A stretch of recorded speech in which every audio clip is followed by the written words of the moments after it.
ചെടികളുടെ ഫ്ലവേഴ്സൊക്കെ കട്ട് ചെയ്യുന്ന ടൈമിലാണ് ഒരു റോസിൽ നിന്നിട്ട് ഒരു പ്രത്യേക അതിന് താഴെ നിന്നും പുതിയൊരു ബ്രാഞ്ച് വന്നിരിക്കുന്നു. അപ്പോൾ ഇത് അറിയാത്തവർക്ക് വേണ്ടിയിട്ടാണ് ഈ പറയുന്നത്. ഒരുപാട് പേർക്ക് ഇത് അറിയുന്നുണ്ടാവും. നമ്മൾ വിചാരിക്കും ഈ ചെടിയിൽ നിന്നും വേറെ പുതിയൊരു ബ്രാഞ്ച് ഇതിൻ്റെ തന്നെ ഹെൽത്തി ആയിട്ടുള്ള ഒരു ബ്രാഞ്ചാണ് ഈ മുളച്ച് വരുന്നതെന്ന്. പക്ഷേ അല്ല കേട്ടോ.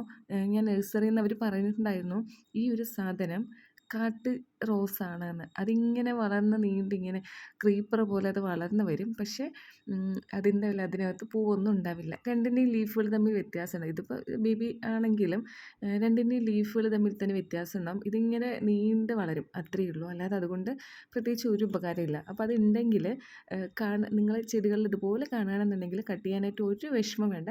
വെട്ടിക്കളഞ്ഞേക്കുക. കാരണം അത് നമ്മുടെ ചെടിയുടെ ഹെൽത്തിനെ അത് ബാധിക്കും. നമ്മൾ കൊടുക്കുന്ന വളവും കാര്യങ്ങളെല്ലാം ഈ ചെടി അതിനും ഗുണമാവും. പക്ഷെ അതിങ്ങനെ പ്രത്യേകിച്ച് പൂവൊന്നും ഉണ്ടാവില്ല. നീണ്ടിങ്ങനെ പടർന്ന് പന്തലിക്കും അത്രയേ ഉള്ളൂ.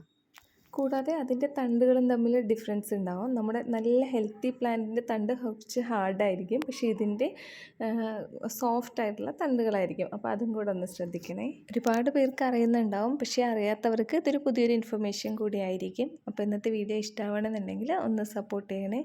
താങ്ക്